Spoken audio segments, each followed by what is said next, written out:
Our world was mapped long before a single satellite circled the Earth. For centuries, explorers relied on brilliant tools carved from wood and bone to cross oceans we would hesitate to navigate without GPS. These forgotten navigational wonders are the unsung heroes of our connected planet. You are about to discover 27 of them, from Polynesian stick charts that mapped wave patterns to medieval astrolabes that held the cosmos in the palm of your hand. By the end of this journey, you will know the incredible stories of how these devices worked and the ancient cultures that used them to conquer the sea. How did Vikings navigate under perpetually gray skies? What secret did Arab traders use to sail the Indian Ocean with a simple piece of string and wood? We are uncovering the lost art of wayfinding, a skill that required reading the stars, the wind, and the waves themselves. When you think of human ingenuity, what forgotten invention truly takes your breath away? These masterpieces of the sea were called stick charts, and they looked nothing like the maps we know today. Picture a complex web of palm ribs, carefully tied together with coconut fiber, with small cowrie shells fixed at the intersections. To our eyes, it might resemble abstract art, but to a Polynesian navigator, this latticework was a precise diagram of the ocean itself. The shells did not represent islands, but the meeting points of ocean swells.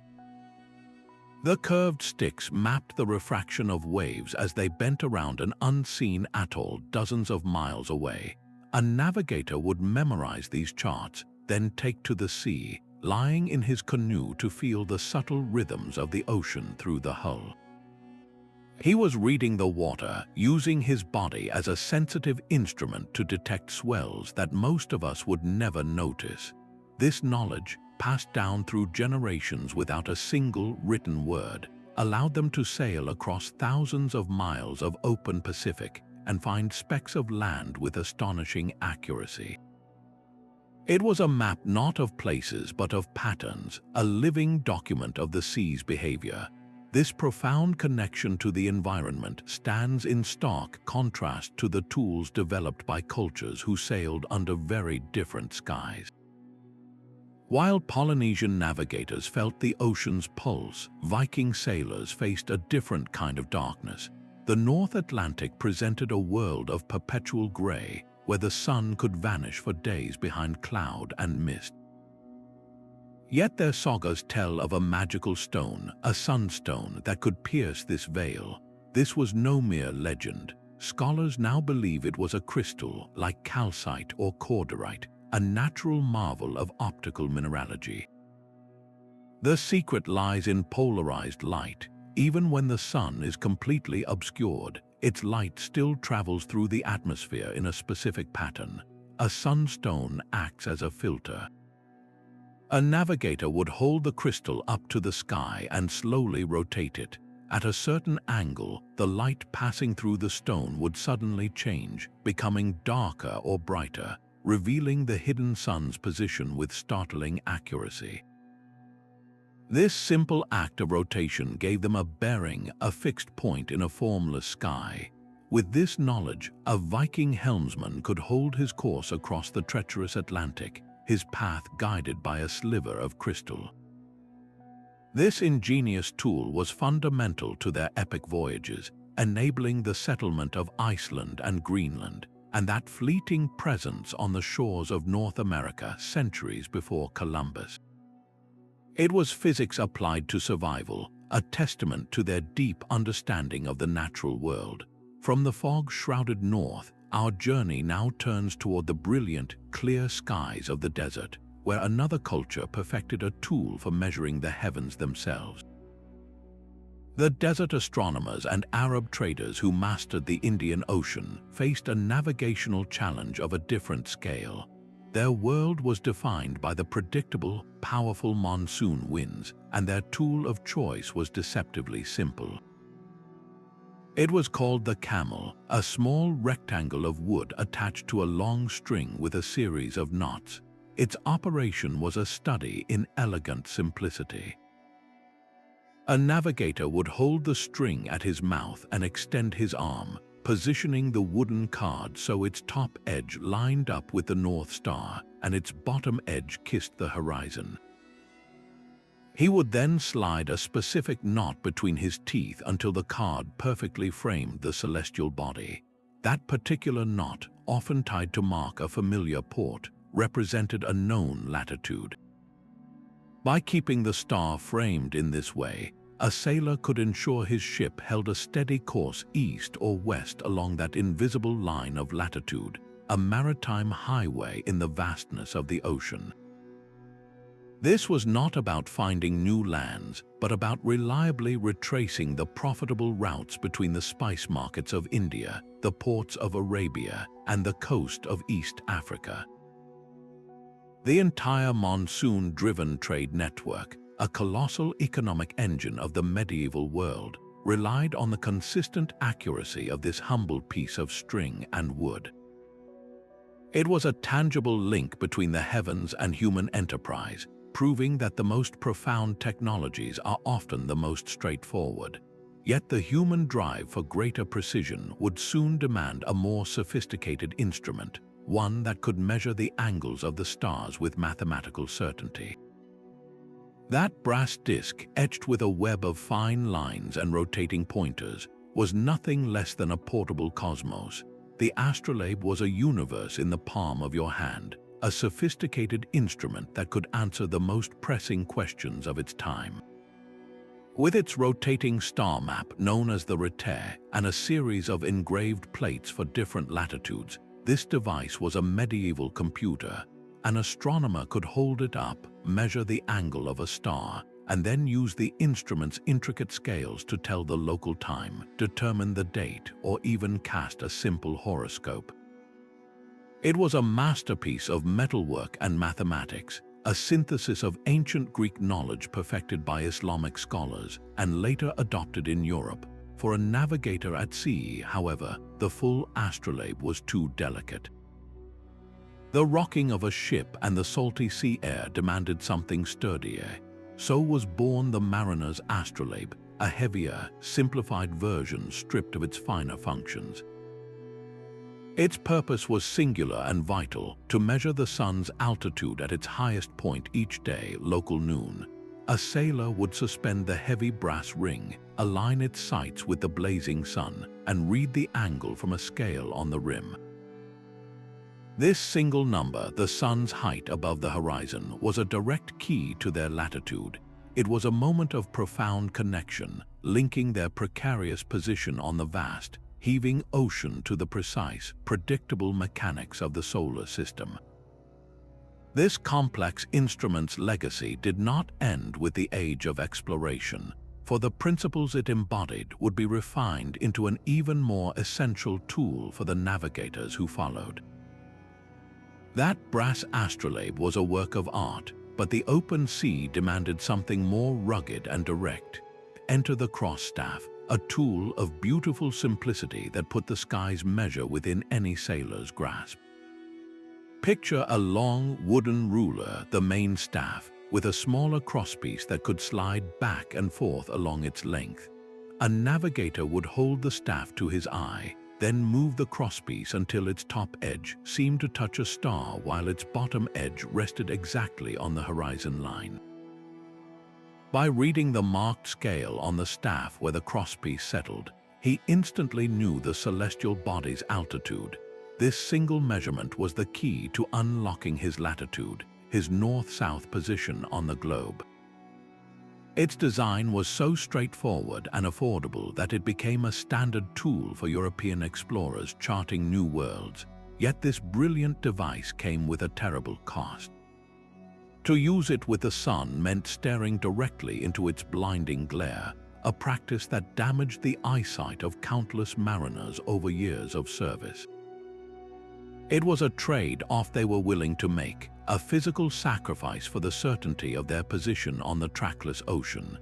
This relentless drive for a safer, more accurate reading of the heavens would soon inspire a tool that protected the user while refining the measurement itself.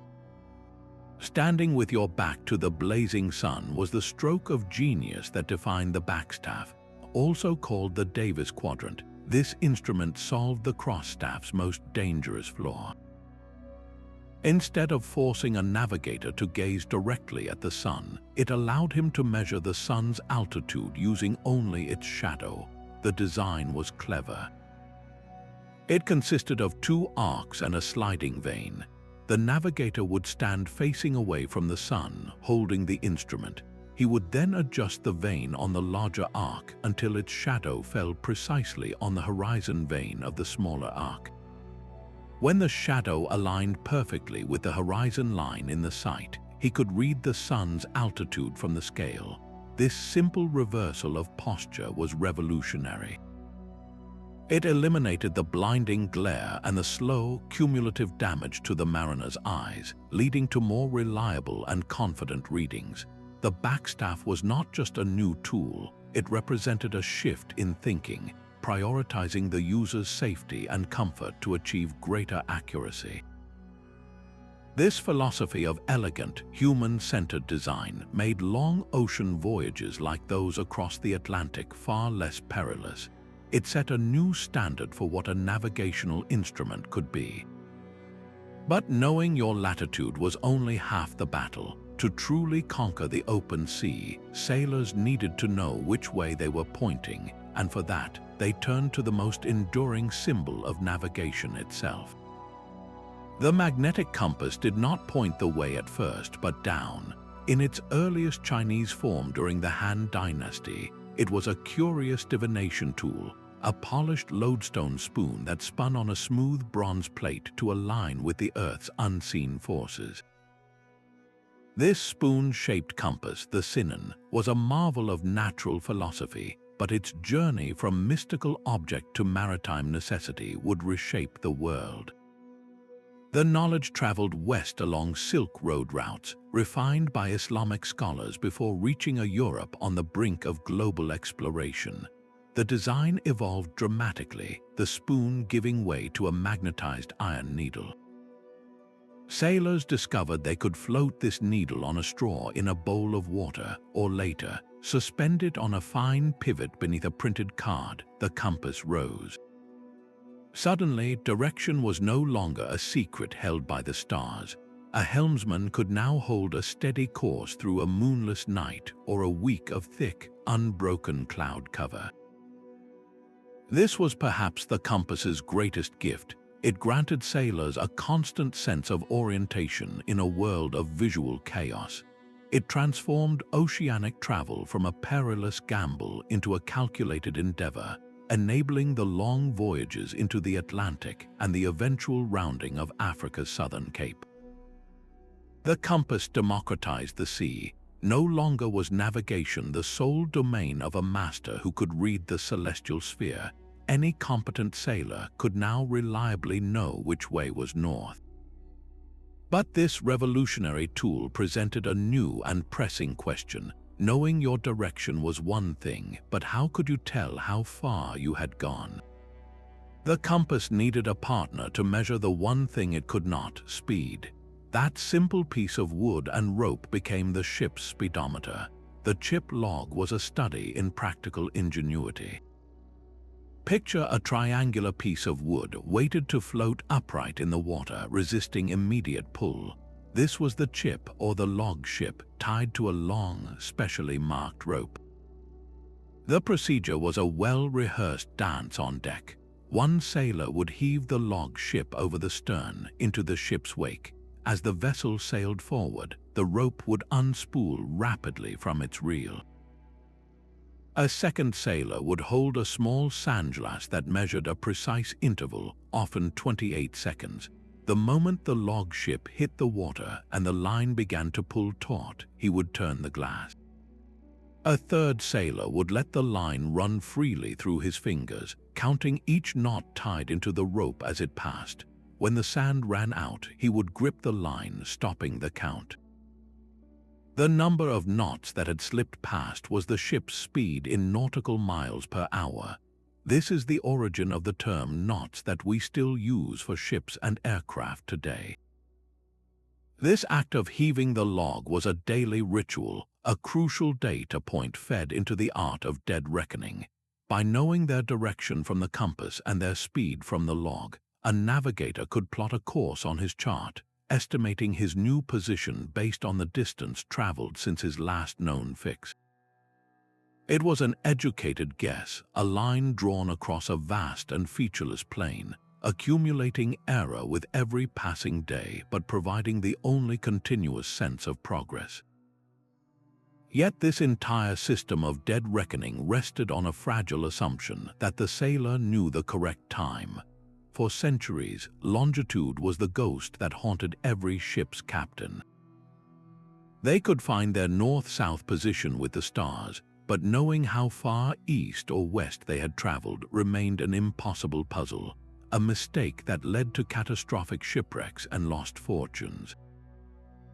The solution did not lie in the stars, but in time itself.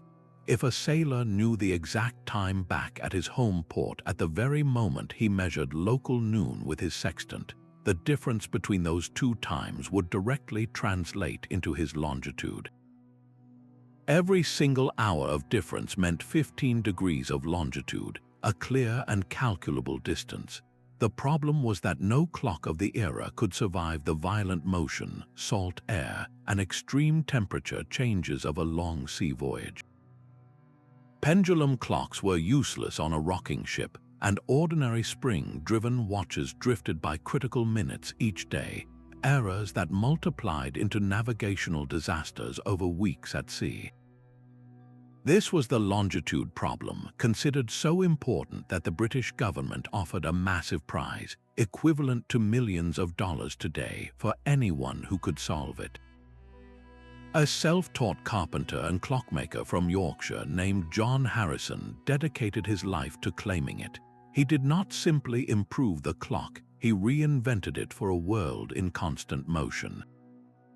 His series of marine chronometers were triumphs of isolation, built to counteract the very forces that destroyed lesser timepieces.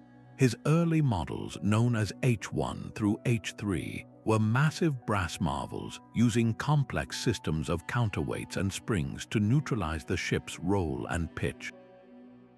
But it was his fourth creation, the H4 completed in 1759, that was a true revolution. It looked more like a very large pocket watch than a sea clock, but inside was a heartbeat of pure genius. Harrison used a new type of escapement and lubricated the movement with diamonds to reduce friction. It was a precision instrument of unparalleled accuracy. On its first major test voyage to Jamaica, the H4 lost just 5 seconds over the entire trip, an error far within the prize's requirements. It was a victory for tenacious ingenuity over a seemingly insurmountable scientific barrier. The marine chronometer transformed global navigation from an art of estimation into a science of precision, finally taming the east-west axis of the planet. Yet, as European nations celebrated this mechanical triumph, it is worth remembering that other seafaring cultures had navigated vast oceans for generations without a single clock, reading time from the world itself. While Harrison labored to capture perfect time in a box of brass, other sailors kept the hours with the turning of the stars. The Nocturnal was their pocket watch for the night sky. This elegant device, often carved from a single disc of wood or metal, was a calculator for cosmic time. It worked on a beautiful principle that the entire sky rotates around the North Star like a giant 24-hour clock. The tool itself was simple, 2 concentric rings, one marked with the months of the year and the other with the hours of the night. A navigator would hold it up, sighting through a central hole to line up the pointer with the 2 guardian stars of the Little Dipper, the ones we call Kochab and Firkad. Once aligned with these celestial clock hands, he could read the local time directly from the scale. It was not as precise as a chronometer, but it was reliable, affordable, and entirely independent of any mechanism that could rust or break. Imagine a sailor on the night watch, the deck dark except for the binnacle lamp, finding the time not by winding a spring, but by finding his place in the grand rotation of the universe. This was the essence of practical astronomy, turning abstract celestial motion into a number he could log in the ship's book. It connected the daily routine of the voyage to the ancient, predictable rhythms overhead, a reminder that the cosmos itself was the original timepiece. This intimate knowledge of the stars was not unique to Europe. It was a universal language spoken by seafarers across the globe, each culture learning to read the same sky in their own way. Beneath the vast, star-filled sky lay a world just as important, the hidden landscape of the seafloor. For coastal navigation, the most vital information often came not from above, but from below, gathered by a tool of profound simplicity, the lead line. It was a length of rope heavy with a weight of lead, meticulously marked at intervals with bits of cloth or leather. The procedure, known as sounding, was both an art and a science. A sailor would stand at the ship's side, heaving the lead forward so it would hit the bottom directly below as the vessel drifted over it. He would then feel the line go slack and read the depth from the nearest mark. But the true genius of this tool was in its base. The lead weight was cupped and filled with tallow, a sticky animal fat. When it struck the bottom, it would bring up a sample, a tiny piece of the ocean's hidden geography. Pulling the line back up, the sailor would examine this prize. Was it coarse sand, black mud, fine silt, or a collection of broken shells? He would then consult his sailing directions, a book that meticulously described the character of the seabed along the coast. Finding a notation that read, for example, fine gray sand with speckled shells 2 leagues off the headland, would confirm his position with a certainty that the stars alone could not provide in murky weather or narrow channels. This was a form of tactile navigation, reading the texture of the earth itself to find a safe path home. In the final approach to a fog-shrouded harbor, the rhythmic call of the leadsman, the depth and the nature of the bottom, was the most reassuring sound on a ship, a direct conversation with the depths that kept them from running aground. It was a humble tool, but in the right hands it turned the invisible seafloor into a reliable map. That wooden board drilled with a pattern of holes was the ship's own memory. Known as a traverse board, it sat near the helm, a simple but brilliant analog computer. Its design was pure efficiency. The board was divided into sectors, with the compass points radiating out from the center like spokes on a wheel. For the duration of a 4-hour watch, the helmsman had one extra duty. At regular intervals marked by the turning of a sandglass, he would take a peg and push it into the hole corresponding to the exact course he was steering, as shown by the compass. Another set of holes, perhaps along the board's edge, was reserved for speed. Each time the chip log was heaved, the resulting speed in knots was also recorded with a peg.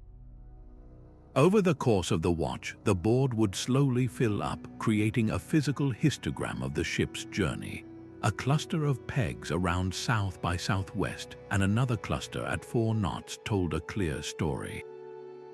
At the watch's end, the navigator would collect this accumulated data. He would calculate the average course steered and the average speed maintained, then take those 2 numbers to his chart. With his parallel rulers and dividers, he would plot the ship's estimated new position, advancing the dead reckoning plot one more step across the vast emptiness of the sea.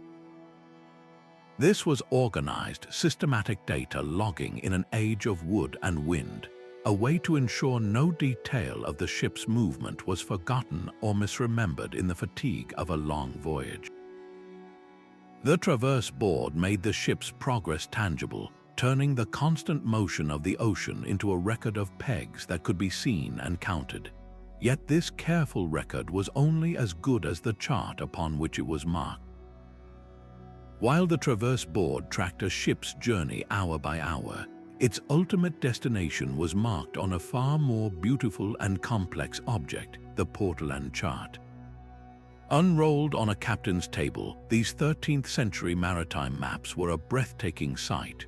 Drawn on vellum, their coastlines of the Mediterranean and the Black Sea were rendered with a startling accuracy that other world maps of the era completely lacked. But their most striking feature was the dense, beautiful web of lines crisscrossing the parchment. These were room lines radiating out from intricately drawn compass roses like the spokes of a spider's web. A sailor would not use these lines to measure distance, but to hold direction. To plot a course from Genoa to Alexandria, he would simply lay a ruler along the room line connecting the two ports and read the compass bearing from the nearest rose. This gave him a constant magnetic course to steer, a straight line on the chart that translated into a reliable path across the open water. These charts were not the work of cloistered scholars copying ancient texts. They were born from the direct, accumulated experience of countless pilots and merchants. Each headland, each bay, each safe harbor was drawn from the memory of men who had sailed there, making the Portolan Chart a collective memory of the sea, etched in ink and ambition. This empirical approach revolutionized navigation, turning the Mediterranean from a labyrinth of uncertainty into a networked highway of commerce. It was this very confidence in charted coastlines that would soon encourage explorers to venture beyond the map's edge, pushing these practical techniques into the vast, unknown expanse of the Atlantic. Yet, as these charts guided the eyes, another ancient tool was used to warn the ears of danger long before land was ever seen. The silence of a dense fog was the most terrifying sound a sailor could hear. With visibility reduced to the length of the ship, the world vanished into a uniform, blinding gray, where cliffs and other vessels could emerge without warning from the void. In this sightless world, the primary sense became hearing, and the most welcome sound was the deep, resonant clang of a fog bell or the low moan of a horn. Lighthouses mounted enormous, mechanically hammered bells, while ships rang their own in a steady, mournful rhythm. A navigator would listen intently, not just for the sound itself, but for its character. Was the tone sharp and clear, or muffled and diffuse? Did the interval between strikes grow shorter or longer? These subtle clues helped him triangulate his position in the soupy gloom, estimating his distance from a hidden headland or a rocky shoal. This was acoustic navigation, a desperate and vital art of interpreting echoes and volume to build a mental map of invisible shores. The specific pattern of blasts from a lighthouse whistle even acted as an audible signature, allowing a captain to identify which point of land was warning him away. In an age of wood and sail, this auditory guidance system saved countless lives and ships from being dashed against a coast they could not see. It was a conversation with the land, conducted through sound waves in the fog. But while these signals reacted to immediate danger, true mastery of the sea required anticipating the weather long before it arrived. A sudden drop in the water level inside the glass spout was a silent alarm for every sailor on board. This was the weather glass, a humble but vital precursor to the modern barometer. Its design was brilliantly straightforward, a simple container, often made of glass or metal, filled with water and featuring a long, open spout. The entire principle hinged on the invisible weight of the air itself. When the atmospheric pressure was high, signaling stable, fair weather, it would press down on the water in the main chamber, forcing the liquid higher up the narrow spout. But when a storm system approached, the air pressure would drop. With less force pressing down on the chamber, the water level in the spout would fall noticeably. A seasoned captain seeing that falling level knew he had precious hours to act. he would order the crew to reef the sails, to secure loose cargo, and to batten down the hatches. It was not a perfectly precise instrument, but it provided that one critical piece of information the wind could not, a glimpse into the immediate future of the sky. This early warning system, born from an understanding of air pressure, turned reaction into preparation, directly shaping the fate of ships and their crews. Just as predicting the weather was a matter of survival, so too was predicting the rhythmic pulse of the ocean's tides, a force that governed every approach to land. The rhythm of the tides governed the final, most critical phase of any voyage. A ship could survive the open ocean for months, only to be wrecked in sight of home by misjudging the water level at a harbor entrance. For this, navigators turned to two essential tools, the tidal clock and the almanac. A tidal clock was a specialized timepiece, often beautifully engraved, that tracked the 24-hour and 50-minute lunar day instead of the solar day we live by. It showed the state of the tide at a glance, predicting the relentless pull of the moon on the world's oceans. But these clocks were general, and local geography could dramatically alter the tidal flow. For precise, port-specific information, a captain consulted his tidal almanac. These books contained exhaustive tables, forecasting the exact times and heights of high and low water for every day of the year at major trading hubs. This knowledge was power. A Dutch merchant captain with an accurate almanac for the Thames estuary could time his arrival to catch the flood tide, sailing deep into London with a heavy cargo on a rising current. A rival without that same book might be forced to wait for days at anchor outside the harbor, losing his market advantage. Because of this, the most detailed tidal almanacs were state secrets, guarded as closely as any military map by the great trading companies like the English East India Company. Controlling the flow of commerce meant, quite literally, controlling the knowledge of the water's flow. This deep understanding of cyclical time, of the moon's invisible leash on the sea, was the final layer of temporal navigation.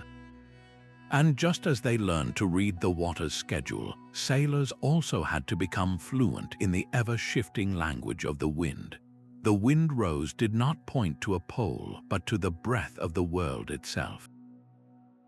Before the magnetic compass defined direction, sailors navigated by the character of the winds, and this ancient diagram was their guide to the atmosphere's invisible roads. Originating in the Mediterranean, its design was a perfect marriage of observation and utility. 8 or 16 points radiated from a circle, and each point was not a cold direction like north or south, but a named wind with its own personality. The tramontana blew fiercely from the northern mountains, a cold, dry wind that could clear the skies. The sirocco arrived from the southeast, hazy and laden with dust from the deserts of Africa. To a captain, these were not just gusts, they were personalities, each with predictable habits and seasons. A chart marked with a wind rose was more than a map, it was a strategic guide to the engines of his ship. Knowing that the steady trade winds blew from the east in the Atlantic's lower latitudes meant he could plan a sweeping arc westward to the Americas. Understanding the seasonal reversal of the Indian Ocean's monsoons meant he could depart with the wind at his back, confident it would shift in 6 months to carry him home again. This was environmental literacy on a grand scale, reading the planet's great circulatory system to find the fastest and safest path across thousands of miles. The wind rose was a testament to a time when navigation was a dialogue with the living world, a conversation conducted in the language of air and water. This deep, intuitive understanding of natural forces was the very foundation upon which all other navigational tools were built. A master navigator could smell the land long before he saw it. The scent of flowering mangroves or the smoke of a distant village fire would drift across the water, carried for miles by the ocean wind, but the most reliable signs came from the sky and the sea itself. Seabirds were living compasses. A tern flying high with a straight, purposeful path was likely heading out to sea to hunt, while one flying low and erratically was probably returning to its nest, its belly full. Spotting a flock of such birds at dusk, all moving in the same direction, painted an invisible line straight to a sheltered shore. Even the color of the water told a story. A sudden shift from the deep indigo of the open ocean to a lighter, greenish hue hinted at a shallow bank or a distant coral reef. Clumps of specific seaweed, or the sudden appearance of certain fish or dolphins, each added another brushstroke to the mental map. Polynesian wayfinders elevated this to an art, memorizing the unique species of birds that nested on specific islands and the exact radius they would fly from their home. They knew that the golden plover, for instance, would lead them to land after long voyages. This was not guesswork, it was a rigorous science of observation passed down through chants and stories. Every ripple, every cloud formation, every creature was a page in a living logbook. This profound environmental awareness meant the entire ocean was filled with signs for those who knew how to read them. And just as they learned to trust the guidance of nature, sailors also came to rely on the landmarks built by human hands. A simple pile of stones could mean the difference between life and death for a traveler on a barren hillside. These were cairns, man-made sentinels that stood where maps ended, marking mountain passes, safe trails, and hidden springs. Along coastlines, their function was even more critical, guiding sailors toward safe harbor entrances visible from the sea. In the fragmented world of Scandinavia, the Vikings took this concept to an epic scale, constructing massive stone beacons on high headlands. When filled with wood and set ablaze, these fires became brilliant points of light in the darkness, a constellation of terrestrial stars that carved a safe path through a labyrinth of fjords and skerries. This created a visible network, a primitive internet of routes that communicated one simple, vital message to anyone who saw it: you are on the right path.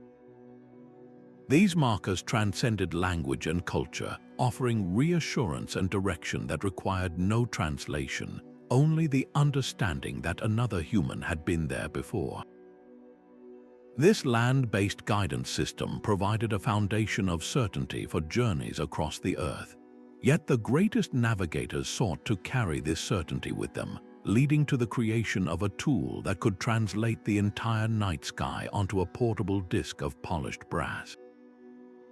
That polished brass instrument, held in a navigator's steady hand, represented the ultimate refinement of celestial navigation. The sextant was the final, perfect answer to a question sailors had asked for centuries: how to measure the heavens from a moving deck. It combined the best ideas of its predecessors while eliminating their greatest flaws. Like the backstaff, it protected the user's eyes, but its true genius lay in a simple optical trick. By using two mirrors, the sextant created a double reflection, allowing a navigator to bring the image of the sun or a star down to the horizon line. He would peer through the sighting telescope and adjust the movable arm, the index bar, until the reflected celestial body appeared to rest perfectly on the sea's edge. Because of the way the mirrors worked, the angle measured on the scale was exactly twice the angle the navigator's arm had moved, allowing for a large, finely divided scale to be compacted into a handheld device. This gave the sextant its remarkable precision, capable of measuring an angle to within a fraction of a minute of arc, a tiny sliver of a degree. That single, precise number, the altitude of a star, was the key to unlocking a ship's position on the globe. But this key was useless without the right lock to turn. The sextant's reading was just a raw measurement. It needed context to have meaning. That context came from a book, the Nautical Almanac, a volume packed with tables predicting the future positions of the sun, moon, planets, and stars for every hour of every day. A navigator would take his sextant reading, note the exact time from his marine chronometer, and then retreat to his chart table. There, he would perform a series of calculations, comparing his observed altitude with the altitude predicted in the almanac for his estimated position. The difference between these two numbers would draw a line on his chart, a line of position. Where two or more of these lines crossed was his true location, a fixed point in the trackless ocean. This marriage of precise optics, accurate timekeeping, and detailed astronomical data was the apex of pre-electronic navigation, a system so reliable that it guided ships across every ocean for more than 200 years. The sextant was more than a tool. It was a bridge between the human mind and the cosmos, a device that turned starlight into a coordinate on a map. That book of tables was the navigator's link between his instrument and his chart. A nautical almanac held the future written in numbers, a complete forecast for the celestial bodies an entire year in advance.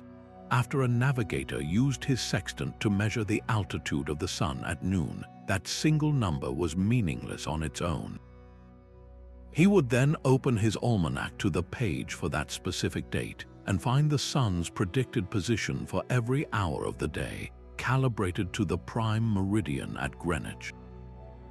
By combining his precise observation with the time from his marine chronometer and the data from the almanac, he could perform a calculation that drew a line on his map.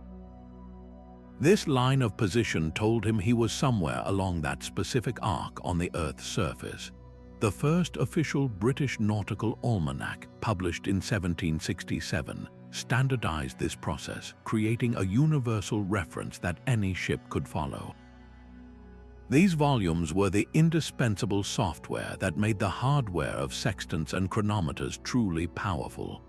They transformed the abstract beauty of astronomy into a practical, life-saving tool for fixing a ship's location in the vastness of the open ocean.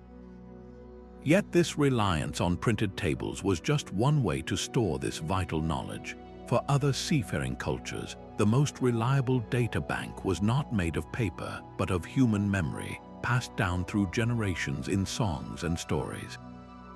The Polynesian star compass was not an object you could hold, but a perfect map etched into the mind of a master navigator. This mental construct divided the horizon into 32 distinct houses, each one a directional sector named for the specific stars that rose and set within its boundaries. There was no needle pointing north, only the slow, predictable wheel of the heavens. A navigator would sit in his canoe, feeling the swell and watching the sky. He knew the calendar intimately, which meant he knew exactly which star would be cresting in which house at any given hour of the night. If the star known as Hicyonalia was rising in the house called he was facing east-southeast. When it set in the house called La, his course had shifted. This was a dynamic, living compass that updated itself with every passing minute, a celestial clock that never needed winding. It demanded an encyclopedic knowledge, not just of the stars themselves, but of their intricate dance through the seasons. A single mistake in this mental star chart could mean missing a tiny island by hundreds of miles. This was the ultimate expression of wayfinding, a system built entirely on human memory and observation, proving that the most sophisticated tool a navigator possessed was his own educated mind. This profound reliance on internal knowledge was a universal truth, echoed by other cultures who also learned to read the world without a single physical instrument. That wooden disc discovered in Greenland was a Viking Sun Compass, a tool of stark and practical genius. Carved from a simple piece of wood, its central feature was a gnomon, a vertical pin that cast a definitive shadow across the marked face. A navigator would use this not as a one-time instrument, but as a dynamic chart he calibrated himself. At local noon, when the sun reached its highest point, the shadow cast by the gnomon would point directly north. By marking the tip of that shadow throughout the day, he created a unique curve for his current latitude and the specific time of year. This curve became his personal sundial and compass rose, etched directly onto the wood. On a subsequent day, even under a hazy sky, he could hold the disk level and rotate it until the gnomon's shadow fell exactly along the pre-drawn curve. Once aligned, the north-south axis was instantly revealed. This was solar geometry made tangible, a way to imprison the sun's daily path on a handheld disk. It provided a steady reference that complemented the magical piercing ability of the sunstone. Where the sunstone found a hidden sun, the bearing dial used that sun to draw a permanent line of direction on the deck of a ship. Together, they formed a complete celestial toolkit, enabling those legendary voyages across the treacherous North Atlantic to the shores of a new world. This sophisticated understanding of the sun's behavior reveals a Viking navigator not as a brute force sailor, but as a meticulous observer of cosmic patterns.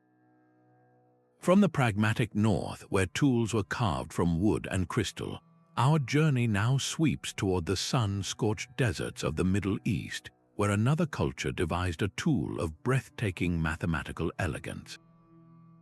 The ship itself was a navigational instrument, and the Arab dhow was a masterpiece of maritime engineering. Its most defining feature was the lateen sail, a vast triangular sheet of canvas rigged to a long, sloping yard. This was not just a different shape, it was a different philosophy of harnessing the wind. Unlike the square sails of European vessels that primarily pushed a ship downwind, the lateen sail could grip the wind like a wing. It allowed the dhow to perform a maneuver called tacking, sailing a zigzag course at an angle into the very wind that opposed it. Imagine a trade wind blowing relentlessly from the north, while your destination lay directly upwind. A square-rigged ship would be stuck, forced to wait for a change in weather, but a dhow captain could point his vessel at an angle to the wind, his lateen sail set taut, and begin beating his way northward, first on one tack, then another, making steady, calculated progress against the current of air. This capability was not a mere convenience in the Indian Ocean. It was the key to empire. It gave Arab traders the freedom to depart and return on their own schedule, independent of the strict seasonal monsoons that governed other sailors. They could navigate the narrow, unpredictable winds of the Red Sea, dart into any coastal port regardless of the wind's direction, and dominate the spice trade that flowed between Asia, Africa, and Europe. The dhow was the platform that made the camel and the astrolabe meaningful, a mobile observatory and workshop that carried civilization across the water. In a parallel evolution, European shipwrights were also refining their own designs, building sturdier, rounder-hulled carracks and caravels with a mix of square and lateen sails to withstand the brutal winds and currents of the open Atlantic. The vessel was never just a container for tools. It was the most fundamental tool of all, shaping where and how humanity could explore. And just as the design of a ship could conquer the wind, another innovation would soon allow sailors to conquer the very darkness of the deep. Every voyage had its own biography, written day by day in the captain's logbook. This bound volume was the ship's memory, a disciplined chronicle of every variable that defined its journey. With a steady hand, the captain or his sailing master would record the course steered, the speed measured by the ship log, the weather conditions, and the daily celestial observations. He noted the appearance of seabirds, shifts in wind direction, and the color of the water, transforming fleeting moments into permanent data. But this was far more than a personal diary. It was an official legal document, used to settle disputes over wages, cargo, and even the ownership of new discoveries upon returning to port. Its true legacy, however, lay in its collective value. When a ship returned, its logbook was pored over by cartographers and hydrographers. The recorded depths from lead line soundings and descriptions of coastlines were used to correct and refine existing charts, slowly erasing dangerous errors. The notations of unexpected currents or strange weather patterns helped build a broader understanding of the ocean's behavior. This meticulous discipline of daily recording forged a culture of careful observation, turning every captain into a field scientist contributing to a growing body of empirical knowledge. The logbook preserved hard-won experience, ensuring that a lesson learned by one crew in a gale off the Cape of Good Hope could benefit every vessel that followed. This recorded knowledge became part of a global exchange, a silent conversation between ships and generations, steadily making the unknown world more predictable and safe. And just as the logbook captured the journey in numbers and words, another tool translated the entire ship into a miniature model, allowing captains to rehearse their maneuvers before a single sail was ever set. A two-wheeled chariot from ancient China held a pointer that forever sought the south. This was the south-pointing chariot, a land-bound mechanical marvel that solved the problem of orientation with pure genius. Inside its ornate wooden body lay a complex arrangement of differential gears, a system so advanced it would not be seen in the West for over 1,000 years. As the chariot turned left or right, the gears would automatically compensate for the movement, ensuring the outstretched arm of a small jade figure remained unwaveringly fixed toward the southern direction. It was not a magnetic compass but a mechanical one, an automaton of astonishing precision. While its practical use was likely limited to imperial processions and demonstrations of philosophical mastery, its significance is profound. It stands as a brilliant testament to a parallel path of discovery.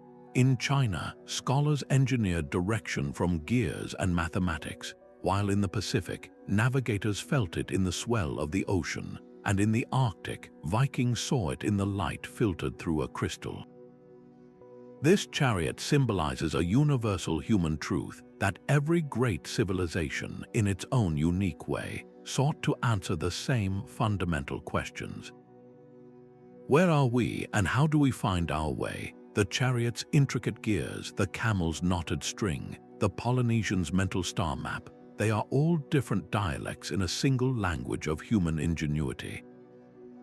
They represent our timeless drive to impose order on chaos, to draw lines across the unknown, and to navigate our world with nothing but observation, intellect, and an unbreakable will to explore. These 27 wonders form a chorus of forgotten knowledge, a testament to an era when finding your way was a full-body experience.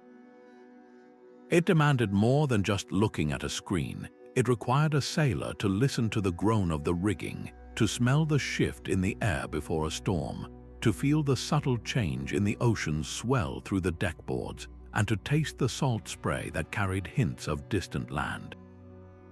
Navigation was a continuous, multi-sensory conversation with the world.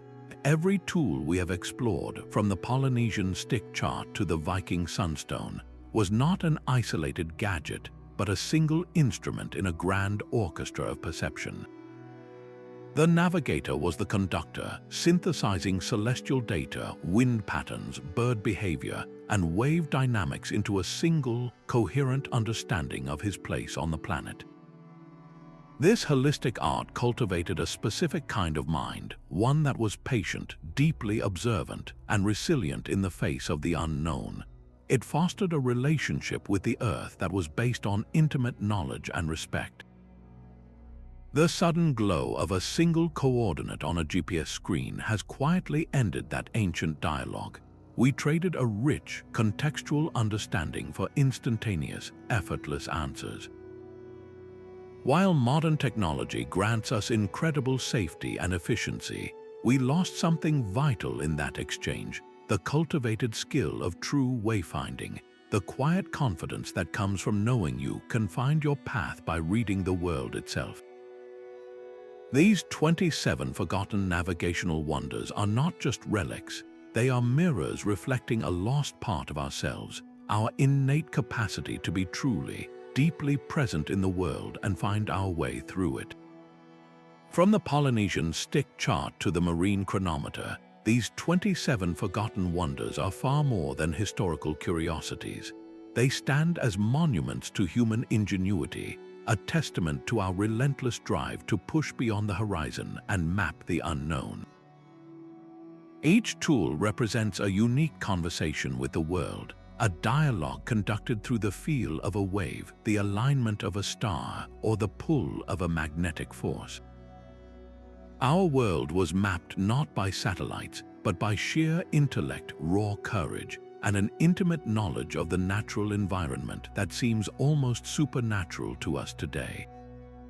We now live in an age of silent signals from space, where a destination is a tap on a screen away.